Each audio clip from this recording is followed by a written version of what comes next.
Hello everyone, welcome to YouTube channel RPSC bio academy. हम जो chapter discuss कर रहे थे वो था एनिमल टिश्यू, और एनिमल टिश्यू के अंदर हमारा जो टॉपिक चल रहा था वो चल रहा था कंपोनेंट्स ऑफ कनेक्टिव टिश्यू। हम डिस्कस क्या कर रहे थे? कंपोनेंट्स ऑफ कनेक्टिव टिश्यू को डिस्कस कर रहे थे। इसके अंदर हमने देखा था कि तीन कंपोनेंट्स होते हैं। कौन से कंपोनेंट्स होते हैं? तीन कंपोनेंट्स होते हैं। फर्स्ट कंपोनेंट था हमारा मैट्रिक्स, जो कि हमने कहा था म्यूकोपॉलीसैकेराइड की बनी होती है। कौन सा म्यूकोपॉलीसैकेराइड होता है? Hyaluronic acid. उसके बाद हमने देखा कि इसके अंदर प्रेजेंट होते हैं फाइबर्स। फाइबर्स के अंदर भी हमने तीन फाइबर्स देखे थे, collagen fibre, elastin fibre and reticulate fibres, और इन तीनों के अंदर डिफरेंशिएट भी किया था। फिर हमने स्टार्ट कर लिया था सेल्स के बारे में, और सेल्स के बारे में हमने डिस्कस किया था कि हम अराउंड 7 टाइप ऑफ सेल्स इसके अंदर पढ़ने वाले हैं, जिसके अंदर हमने एक टाइप का सेल यानी फाइब्रोब्लास्ट के बारे में डिस्कस कर लिया था। आज हम डिस्कस करते हैं सेकेंड टाइप के सेल के बारे में। इसका नाम है हिस्टियोसाइट मैक्रोफेजेस या मैक्रोफेज, या फिर इसे बोला जाता है सेक्वेंजर सेल। ठीक है, तो ये हमारा सेकेंड टाइप का सेल है, हिस्टियोसाइट, मैक्रोफेज या फिर सेक्वेंजर सेल। ये जो सेल है, ये सेल सेकेंड लार्जेस्ट सेल है, यानी फर्स्ट लार्जेस्ट सेल हमने कौन सा देखा था? सबसे ज्यादा बड़ा सेल था फाइब्रोब्लास्ट, तो ये सेकेंड नंबर पर आएगा, सेकेंड लार्जेस्ट सेल है। उसके अलावा हम बात करें कि इसका नंबर भी ज्यादा होता है, और नंबर में कौन सी पोजीशन में होगा? नंबर में भी सेकंड पोजीशन में होगा, साइज में भी सेकंड पोजीशन में, क्योंकि फर्स्ट नंबर पर फाइब्रोब्लास्ट है। नंबर में भी सेकंड पोजीशन क्योंकि फर्स्ट नंबर फाइब्रोब्लास्ट है, और वैसे भी सेकंड नंबर क्योंकि फर्स्ट नंबर फाइब्रोब्लास्ट है। तो सेकंड लार्जेस्ट है, इसके नंबर भी जो है वो सेकंड पोजीशन पर ही सबसे ज्यादा पाया जाता है। उसके बाद हम देखें कि ऐसा माना जाता है कि ये क्या है? मोनोसाइट का मॉडिफिकेशन है। मोनोसाइट का ही सुना सुना लग रहा है। मोनोसाइट हमने पढ़ा था जब हमने डब्ल्यूबीसी पढ़ी थी। डब्ल्यूबीसी को हमने ग्रैनुलर और ए ग्रैनुलर के अंदर हमने डिफरेंशिएट किया था। उसके अंदर जो ए ग्रैनुलर थे उसके अंदर हमने मोनोसाइट और न्यूट्रोफिल्स पढ़े थे। तो उसके अंदर जो मोनोसाइट है, ऐसा माना जाता है कि मोनोसाइट एक मॉडिफिकेशन है। कौन मॉडिफिकेशन है? हिस्टियोसाइट या फिर मैक्रोफेज या फिर सेक्वेंजर सेल। तो मोनोसाइट का क्या काम था वहां पर? अगर हम बात करें मोनोसाइट का काम, तो ये कैसा नेचर का था? फैगोसाइटिक नेचर का था। कैसे नेचर का था? फैगोसाइटिक यानी भक्षणकारी नेचर का था। ये क्या करता था? ये डिस्ट्रॉय करता था बैक्टीरिया एंड वायरसेस को। तो वही काम किसका है? वही काम हिस्टियोसाइट या फिर मैक्रोफेज का है। मैक्रोफेज का मतलब ही होता है भक्षणकारी, फेज का मतलब क्या होता है? भक्षणकारी। तो ये कैसे हैं? भक्षणकारी हैं, जो कि वायरसेस, जो कि बैक्टीरिया को डिस्ट्रॉय करते हैं।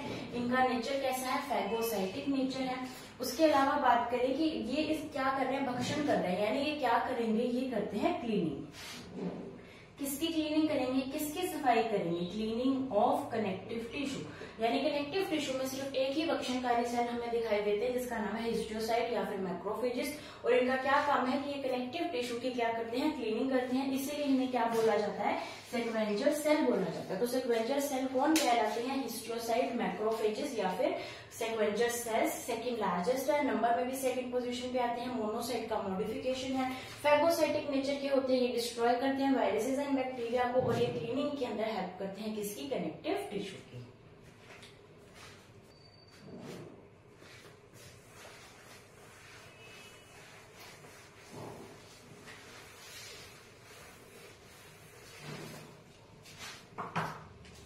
अभी हम डिस्कस करते हैं जो हमारा थर्ड टाइप का सेल है, जिसका नाम क्या है?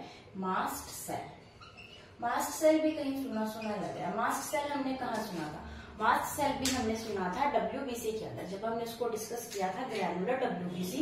उसके अंदर हम डिस्कस कर रहे थे बेसोफिल्स। तब हमने जब बेसोफिल के फंक्शंस पढ़ रहे थे, तब हमने कहा था कि बेसोफिल ना स्टिमुलेट कर देता है मास्ट सेल को, और फिर हमने इसके 3 सिक्रीशंस देखे थे। तो ये वही वाला मास्ट सेल है। या तो हम कह सकते हैं कि ये बेसोफिल की क्या है? एक मॉडिफिकेशन है, या फिर कहीं पर ऐसा भी आता है कि बेसोफिल क्या करता है? इसको स्टिमुलेट कर देता है। तो ये बेसोफिल के जैसा है। तो अगर इसका जो न्यूक्लियस था वो हमें कैसा देखने को मिला था? S shaped nucleus. तो इसका न्यूक्लियस भी कैसा होगा? एस शेप्ड न्यूक्लियस होगा। और इसकी शेप भी कैसी होगी? इरेगुलर। हम क्या लिख सकते हैं? अमीबोसाइट। इसे क्या लिख सकते हैं, अमीबोसाइट, यानी कि अमीबा जैसी स्ट्रक्चर है, इसकी इररेगुलर शेप है, किसकी, मास्ट सेल की। उसके बाद हम क्या कहेंगे कि ये बेसोफिल के जैसा लगता है। तो ये किससे स्टेन हो जाता है, स्टेन विद मिथाइलिन ब्लू, क्योंकि मिथाइलिन ब्लू एक बेसिक डाई है और बेसिक डाई से स्टेन होने वाले बेसोफिल्स कहलाते हैं। और इसे हम कह रहे हैं कि it is the modification of basophil, यानी ये भी किससे स्टेन हो जाएगा, मिथाइलिन ब्लू से स्टेन हो जाएगा। फिर हमने बेसोफिल के अंदर भी इसके फंक्शंस पढ़े थे। क्या फंक्शंस पढ़े थे कि ये 3 चीजों को रिलीज करता है। पहला है हिस्टामिन, सेकंड रिलीज करता है सेरोटोनिन, और थर्ड नंबर पर ये रिलीज करता है हेपेरिन। तो हिस्टामिन, सेरोटोनिन एंड हेपेरिन 3 चीजों को रिलीज किया जाता है किसके द्वारा, मास्ट सेल के द्वारा। और ये क्वेश्चन जो है वो ग्रेड 1 के अंदर आ चुका है। मास्ट सेल से भी इनको कौन रिलीज करता है, इनको मास्ट सेल रिलीज करता है। तो अगर हम बात करें हिस्टामिन, हिस्टामिन ये कब रिलीज करेगा, हिस्टामिन रिलीज करेगा जब यहाँ पर क्या हो जाए, एलर्जी हो जाए, यानी जब हमारी बॉडी के अंदर कोई एलर्जी हो जाए तो मास्ट सेल क्या रिलीज करते हैं, हिस्टामिन को रिलीज करते हैं। और ये हिस्टामिन को रिलीज करके क्या कर देते हैं, ये कर देते हैं डायलेट। डायलेट का मतलब क्या करना, इसको चौड़ा करना, रिलैक्स करना। किसे करेंगे, ब्लड वेसल्स को। तो ब्लड वेसल्स को डायलेट कर देता है कौन, हिस्टामिन, जिसकी वजह से जो ब्लड का ट्रांसपोर्टेशन है वो क्या हो जाएगा, बढ़ जाएगा। तो ब्लड का ट्रांसपोर्टेशन जो है वो बढ़ जाएगा, क्योंकि ये जो ब्लड वेसल्स है उनको चौड़ा कर देगा तो ज्यादा से ज्यादा ब्लड जाएगा। तो हिस्टामिन का क्या काम है, ये डायलेट करता है ब्लड वेसल्स को, और इसका ये काम है कि ये सेल की परमेबिलिटी को भी बढ़ा देता है। क्या काम है, सेल की परमेबिलिटी को बढ़ा देगा, ब्लड वेसल्स को डायलेट कर देगा, यानी सेल की पारगम्यता को बढ़ा देगा। ये एनर्जी के टाइम पर रिलीज किया जाता है। फिर हम बात करते हैं सेरोटोनिन। सेरोटोनिन रिलीज किया जाता है इंजरी के टाइम पे। इंजरी का मतलब है जब भी हमें कोई चोट लगती है तो उस टाइम पर क्या रिलीज किया जाता है, सेरोटोनिन रिलीज किया जाता है। सेरोटोनिन क्या करेगा, ये कर देगा कॉन्स्ट्रिक्ट। सेरोटोनिन क्या करता है, कॉन्स्ट्रिक्ट कर देता है ब्लड वेसल्स को, यानी जो हमारे ब्लड वेसल्स हैं उनको कॉन्स्ट्रिक्ट कर दिया जाएगा, उनको पतला कर दिया जाएगा जब भी हमें कोई चोट या इंजरी लगती है। तो इनको पतला करने से क्या हो जाएगा, इनको पतला करने से, इनको संकरा करने से क्या हो जाएगा कि ब्लड का जो ट्रांसपोर्टेशन है, ब्लड का ट्रांसपोर्टेशन कम हो जाएगा, जिसकी वजह से हमारे अंदर से जो ब्लड का लॉस है वो भी कम होगा, क्योंकि हमें क्या लगी है, हमें चोट लगी है, हमारे बॉडी से ब्लड का जो है वो लॉस हो रहा है। तो ब्लड के लॉस को कम करने के लिए जो ब्लड वेसल्स है उनको कॉन्स्ट्रिक्ट कर दिया जाता है, किसके द्वारा, सेरोटोनिन के द्वारा। फिर हम बात करते हैं हेपेरिन की। हेपेरिन क्या है, हेपेरिन एक एंटीकोएगुलेंट है। हेपेरिन क्या है, एक एंटीकोएगुलेंट है, यानी प्रतिस्कंदन है, यानी हमारी बॉडी के अंदर जो ब्लड है वो फ्लो करता रहता है, उसके अंदर कोई भी रक्त का थक्का नहीं बनता, किसी भी तरीके का जमाव नहीं होता। लेकिन जैसे ही हम उसको बाहर निकालते हैं तो रक्त का थक्का जो है वो बन जाता है। यानी अगर हम हमारे ब्लड को टेस्ट ट्यूब में निकाल दे तो वहां पर जो टेस्ट ट्यूब के अंदर वो जम जाएगा, लेकिन हमारी बॉडी के अंदर नहीं जमता। क्यों नहीं जमता, क्योंकि हमारी बॉडी के अंदर क्या प्रेजेंट होता है, हेपेरिन प्रेजेंट होता है। हेपेरिन उसको जमने से रोकता है, तो ये नेचुरली हमारी बॉडी में एक एंटीकोएगुलेंट प्रेजेंट है। और ये किसका बना होता है, ये बना होता है म्यूकोपॉलीसैकेराइड। म्यूकोपॉलीसैकेराइड से बनी हुई चीज हमने एक और देखी थी, तो वो म्यूकोपॉलीसैकेराइड से बनी चीज क्या थी, हाइलुरोनिक एसिड। और ये क्या है, यानी कि ये एक क्या है, कार्बोहाइड्रेट है, यानी हमारे सेल भी कार्बोहाइड्रेट है, हमारी मैट्रिक्स भी ऑलमोस्ट, हमारी मैट्रिक्स तो कम्प्लीटली कार्बोहाइड्रेट है, लेकिन फाइबर्स कैसे होते हैं, प्रोटीन नेचर के होते हैं। तो हमने किसके बारे में डिस्कस किया, मास्ट सेल के बारे में डिस्कस किया। किसके जैसे हैं, बेसोफिल्स के जैसे हैं। एस शेप्ड न्यूक्लियस है, अमीबोसाइट यानी इररेगुलर शेप इनकी होती है। ये मिथाइलिन ब्लू से स्टेन हो जाते हैं, यानी कि कोई भी बेसिक डाई से स्टेन हो जाते हैं। फिर हम बात करते हैं हिस्टामिन। हिस्टामिन के अंदर क्या है कि हिस्टामिन तब रिलीज किया जाता है जब एलर्जी कोज हो जाए। जैसे ही एलर्जी हो जाएगी मास्ट सेल हिस्टामिन रिलीज कर देंगे, हमारे ब्लड वेसल्स को डायलेट कर दिया जाएगा, चौड़ा कर दिया जाएगा, ताकि ब्लड फ्लो क्या हो, फास्टली हो पाए, और सेल की परमेबिलिटी को भी बढ़ा दिया जाएगा। फिर हम बात करते हैं सेरोटोनिन के बारे में। तब रिलीज किया जाएगा जब कोई चोट लगती है, जब कोई इंजरी हो जाती है, उस टाइम पर हमारे ब्लड वेसल्स को क्या कर दिया जाएगा, संग्रह कर दिया जाएगा, और हमारा ब्लड का ट्रांसपोर्टेशन कम कर दिया जाएगा। फिर हमने बात की हेपेरिन की। हेपेरिन एक एंटीकोएगुलेंट है, जो कि कैसा है, एक म्यूकोपॉलीसैकेराइड है, यानी इसकी नेचर कैसी है, कार्बोहाइड्रेट नेचर का ये होता है।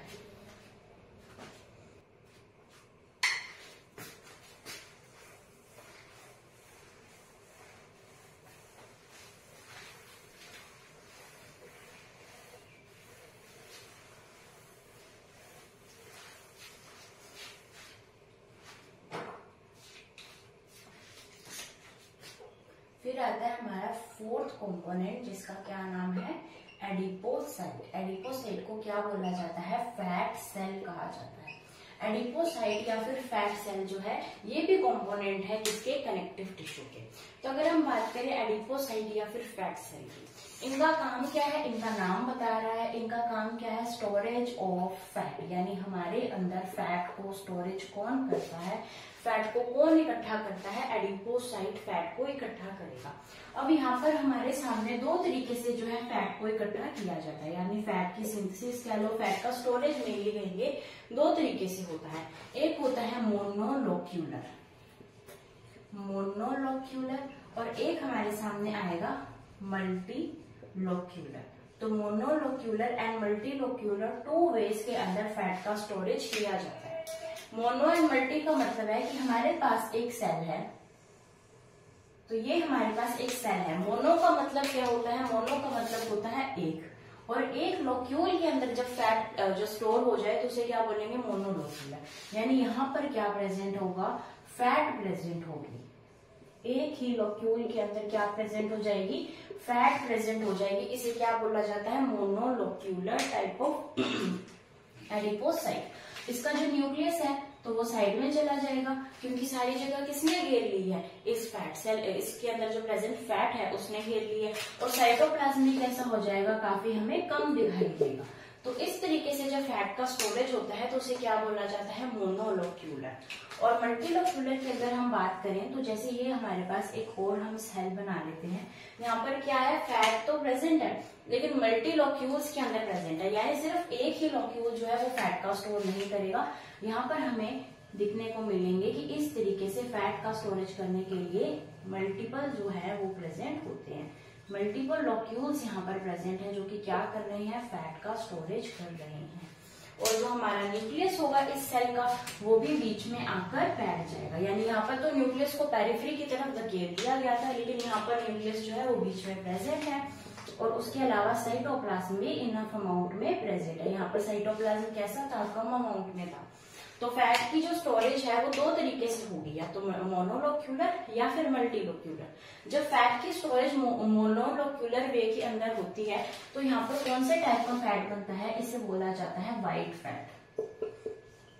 तो व्हाइट फैट की जो है वो स्टोरेज होती है कहाँ पर, जैसे ही फैट मोनोलोक्यूलर वे में स्टोर होता है। और जब मल्टीलोक्यूलर में होता है तो ब्राउन फैट की स्टोरेज होती है, या कहीं कहीं पर यहाँ पर येलो फैट भी लिखा आ सकता है, बट यहाँ पर कैसी होती है, ब्राउन फैट की स्टोरेज होती है किसके अंदर, मल्टीलोक्यूलर के अंदर। तो ये हमने किसके बारे में बात की, एडिपोसाइट या फिर फैट सेल के बारे में बात की, जो कि फैट का स्टोरेज करते हैं। दो तरीके से कर सकते हैं, मोनोलोक्यूलर एंड मल्टीलोक्यूलर। मोनोलोक्यूलर के अंदर बीच के अंदर प्रेजेंट होगा, मल्टीलोक्यूलर के अंदर बहुत सारे लोक्यूल्स के अंदर फैट जो है वो स्टोर रहेगा।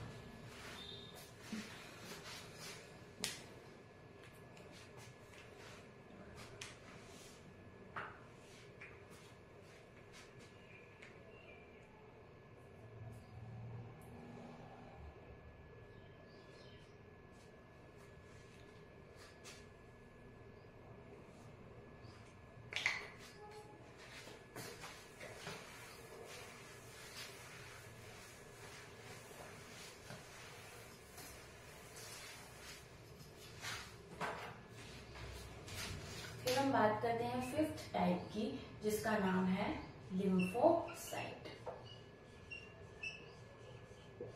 इसके बारे में डिस्कस करते हैं हम लिम्फोसाइट के बारे में। लिम्फोसाइट के बारे में हम वैसे भी डिस्कस कर ही चुके हैं कि यहाँ पर WBC के अंदर। तो फिर हम यहाँ पर ये कह सकते हैं कि लिम्फोसाइट का मेन काम क्या था, यहाँ पर इम्यूनिटी प्रोवाइड करते हैं। कैसे इम्यूनिटी प्रोवाइड करते हैं, एंटीबॉडीज की फॉर्मेशन कर यहाँ पर इम्यूनिटी की जो है इम्यूनिटी दी जाती है हमें। उसके बाद हमने लिम्फोसाइट के अंदर अभी एक चीज और पढ़ने वाले हैं कि जब ये वाले लिम्फोसाइट क्या करती हैं, डिवाइड करती हैं, तो ये डिवाइड होकर बनाती हैं प्लाज्मा सेल्स। तो लिम्फोसाइट डिवाइड होकर क्या बनाएंगी, प्लाज्मा सेल्स की फॉर्मेशन करेंगी। हमने तो ब्लड के अंदर प्लाज्मा पढ़ा था, प्लाज्मा सेल्स तो नहीं पढ़े थे। तो फिर ये प्लाज्मा सेल्स क्या होते हैं, इस प्लाज्मा सेल्स के बारे में हम अभी डिस्कस करते हैं। ठीक है, अभी हम हमारा जो 6 देखेंगे सेल, वो देखेंगे प्लाज्मा सेल। यानी प्लाज्मा सेल भी इसी का ही एक कंपोनेंट है। लिम्फोसाइट डिवाइड होके प्लाज्मा सेल बनाते हैं और प्लाज्मा सेल भी इसका ही एक कंपोनेंट है। फिर हम बात करें प्लाज्मा सेल के बारे में। तो प्लाज्मा सेल की जो शेप है ये भी कैसी होती है, अमीबोसाइट होती है, यानी इर्रेगुलर शेप की ये होती है। ठीक है, इससे डिवाइड होकर बन रहे हैं, तो ये भी क्या प्रोवाइड करवाएंगे, इम्यूनिटी। कैसे, एंटीबॉडी की फॉर्मेशन करके। तो एंटीबॉडी की फॉर्मेशन करके ये भी इम्यूनिटी जो है वो हमें प्रोवाइड करवाते हैं। उसके बाद प्लाज्मा सेल को क्या बोला जाता है, इसे कार्टविल के नाम से जाना जाता है। प्लाज्मा सेल को कार्टविल के नाम से जाना जाता है। कार्टविल का मतलब होता है बैलगाड़ी का पहिया। तो कार्टविल का मतलब बैलगाड़ी का पहिया। तो इसको ऐसा क्यों कहा जाता है, क्योंकि इसके अंदर जो प्रेजेंट है क्रोमैटिन, सेल है, सेल के अंदर क्रोमैटिन तो प्रेजेंट होगा ही। तो जो क्रोमैटिन प्रेजेंट है, यानी क्रोमोसोम बनने से पहले जो मटेरियल होता है उसे क्रोमैटिन कहा जाता है। तो यहाँ पर जो क्रोमैटिन की अरेंजमेंट है वो अरेंजमेंट किस तरीके से है, कार्टविल के तरीके से। यानी ये जो अरेंज्ड होगा वो किस तरीके से अरेंज्ड होगा, तो यहाँ पर जो क्रोमैटिन की अरेंजमेंट होगी वो इस तरीके से होगी। तो ये है क्रोमैटिन की अरेंजमेंट, जिसे क्या बोला जाता है, कार्टविल टाइप ऑफ अरेंजमेंट। इसलिए इन सेल्स को क्या बोला जाता है, कार्टविल सेल्स बोला जाता है। और अगर हम बात करें प्लाज्मा सेल की, तो प्लाज्मा सेल्स बनते कैसे हैं, प्लाज्मा सेल्स लिम्फोसाइट से बनते हैं, इसलिए इन्हें क्या बोला जाता है, क्लोन्स ऑफ लिम्फोसाइट। तो क्लोन्स ऑफ लिम्फोसाइट किसे कहा जाता है, प्लाज्मा सेल को कहा जाता है, क्योंकि प्लाज्मा सेल को कहा जाता है क्योंकि लिम्फोसाइट डिवाइड होकर प्लाज्मा सेल की फॉर्मेशन करते हैं। अभी हम डिस्कस करते हैं हमारा लास्ट सेल।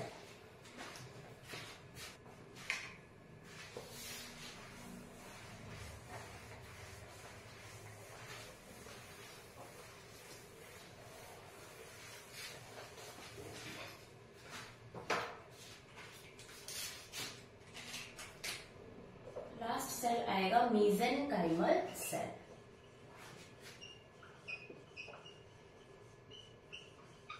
मेसेनकाइमल सेल का क्या मतलब है, मेसेनकाइमल सेल को क्या बोला जाता है, इसे प्लूरीपोटेंट भी कहा जाता है।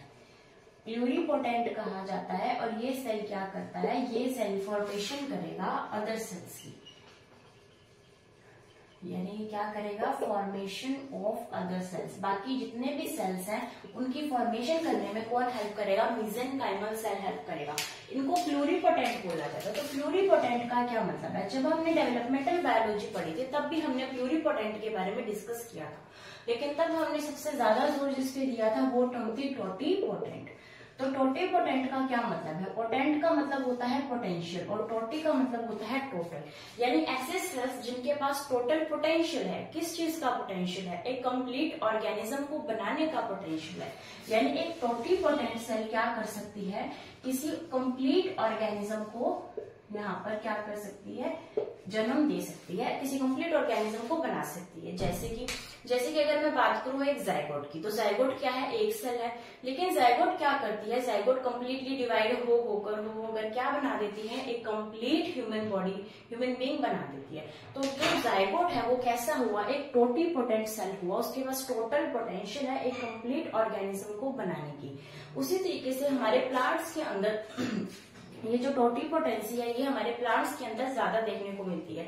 जैसे कि हमारे जो लोअर एनिमल्स होते हैं उनके अंदर हमें देखने को मिलती है, जैसे कि प्रोटोजोन्स है, जैसे कि पोरीफेरेंस है, सिलिंड्रेट्स है, उनके अंदर ये टोटीपोटेंसी की जो क्षमता है वो बहुत ज्यादा पाई जाती है। हमारे अंदर नहीं इतनी पाई जाती। हमारे अंदर हम अगर एग्जाम्पल भी लेकर चले तो हम जायगोट का ले सकते हैं। उसके बाद प्लूरीपोटेंट।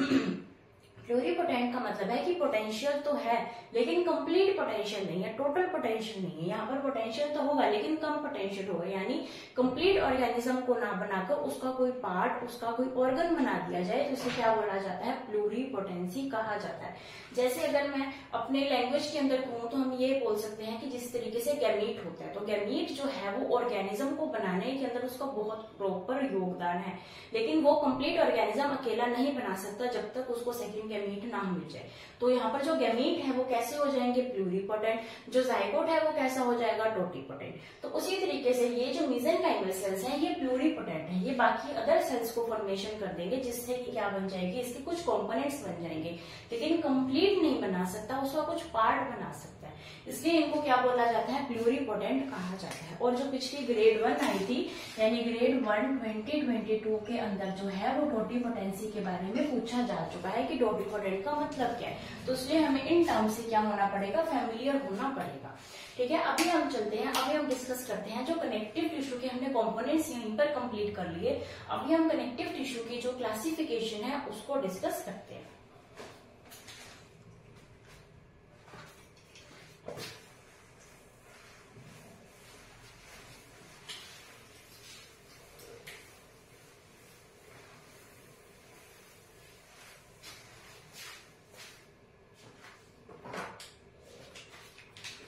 हम डिस्कस करते हैं कनेक्टिव टिश्यू की classification.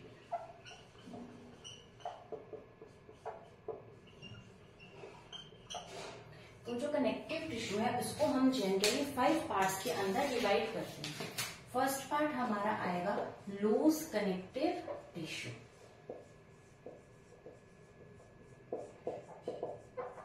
Loose connective tissue. Second part आएगा dense connective tissue. Third part आएगा रेटिकुलर कनेक्टिव टिश्यू। फोर्थ आएगा म्यूकोइड कनेक्टिव टिश्यू और फिफ्थ आएगा स्पेशलाइज्ड कनेक्टिव टिश्यू। तो ये 5 तरीके के कनेक्टिव टिश्यू जो है वो हमें देखने में मिलते हैं। ये है कनेक्टिव टिश्यू की क्लासिफिकेशन। अब हम बात करें लूज कनेक्टिव टिश्यू में क्या आता है। लूज कनेक्टिव टिश्यू के अंदर आएंगे एरियोलर टिश्यू एंड यहाँ पर आएगा एडिपोज टिश्यू। तो एडिपोज एंड एरियोलर टिश्यू मिलकर क्या बनाते हैं, ये बनाते हैं लूज कनेक्टिव टिश्यू। और जो क्वेश्चन है वो लूज कनेक्टिव टिश्यू के अंदर पिछली ग्रेड 1 के अंदर ही आया हुआ था, तो इसके बारे में पूछा जा चुका है लूज कनेक्टिव टिश्यू के एग्जाम्पल्स के बारे में। ठीक है, उसके बाद हम बात करते हैं, हमने इन नाम को तो पढ़ा ही हुआ है areolar and adipose connective tissue के बारे में। जब हमने स्किन की बात की थी तो अब हमने क्या बोला था कि ज्यादातर ये कहाँ प्रेजेंट होते हैं, सबक्यूटेनियस लेयर के अंदर प्रेजेंट होते हैं। यानी जो डर्मिस की जो नीचे वाली लेयर है उसे क्या बोला जाता है, सबक्यूटेनियस। उसके अंदर क्या प्रेजेंट होते हैं, areolar and adipose connective tissue. फिर हम बात करते हैं डेंस कनेक्टिव टिश्यू की। डेंस कनेक्टिव टिश्यू जो है ये प्रेजेंट होती है 2 तरीके के होते हैं। पहला होगा रेगुलर और फिर आते हैं irregular, regular and irregular connective tissue. इनके एग्जांपल्स भी हम अच्छे से पढ़ने वाले हैं। इररेगुलर कनेक्टिव टिश्यू के बारे में हमने कहाँ पढ़ा था, हमने कहा था जो डर्मिस होती है वो डेंस इररेगुलर कनेक्टिव टिश्यू की बनी होती है, यानी सबक्यूटेनियस के ऊपर वाली लेयर जो है वो इसकी बनी होती है। लेकिन इसको भी हम क्या करेंगे, डिस्कस करेंगे अच्छे से। फिर हम बात करते हैं reticular connective tissue. Reticular connective tissue कहाँ प्रेजेंट होता है, ये प्रेजेंट होता है लिम्फ ऑर्गन्स के पास। यानी लिम्फ ऑर्गन्स में कौन सा कनेक्टिव टिश्यू प्रेजेंट होता है, उसका नाम है reticular connective tissue.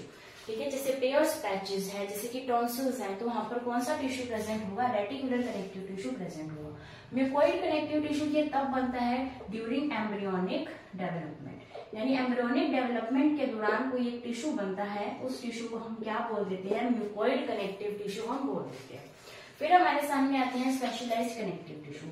Specialised connective tissue जो है ये 2 तरीके के हमारे सामने होते हैं। पहले होते हैं स्केलेटल, पहले कैसे होंगे, स्केलेटल। सेकंड होंगे हमारे सामने फ्लूइड।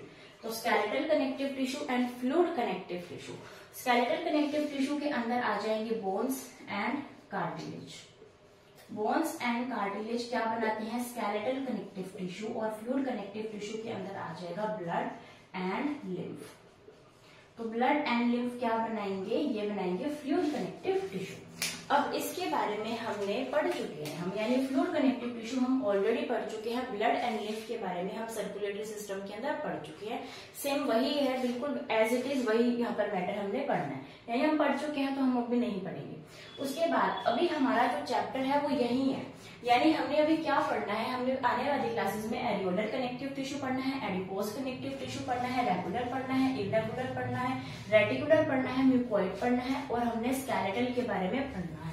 ये हम पढ़ चुके हैं। और कनेक्टिव टिश्यू के बाद एक मस्कुलर टिश्यू होता है, वो अपने लोकोमोशन एंड मूवमेंट में पढ़ने वाले हैं। फिर आता है जो नर्वस टिश्यू जो होता है, वो भी हम आने वाले क्लासेस के अंदर जब हम चैप्टर को पढ़ेंगे तब हम आराम से पढ़ेंगे। यानी अब हमारा जो चैप्टर है वो यहीं तक सिमट के रह गया, यानी कि हमने फ्लूइड कनेक्टिव टिश्यू को नहीं पढ़ना क्योंकि हम पढ़ चुके हैं। तो जितने भी हमारे सामने रेड टिक्स हैं, अब यही हमारा एम है और हम इसे कोई फटाफट खत्म करना है क्योंकि ये चैप्टर इतना भी इम्पोर्टेंट नहीं है। क्वेश्चन 1 या 2 ही आने हैं और वो भी सरफेस से ही आने हैं। तो अभी हम कल से जो है इनकी क्लासिफिकेशन स्टार्ट कर देंगे। 2 से 3 दिन के अंदर हम इसको कंप्लीट कर देंगे और फिर हम नया चैप्टर स्टार्ट करेंगे। अगर आपकी कोई भी रिकमेंडेशन है कि आप ये वाला चैप्टर पढ़ा दो तो आप प्लीज उसको हमारे टेलीग्राम चैनल या फिर कमेंट के अंदर आप लिख सकते हैं कि नेक्स्ट चैप्टर आपको कौन सा पढ़ना है। तब तक आप वीडियो को लाइक कीजिए, शेयर कीजिए, हमारे चैनल को सब्सक्राइब कीजिए और हमारे टेलीग्राम चैनल को फॉलो कीजिए। Thank you.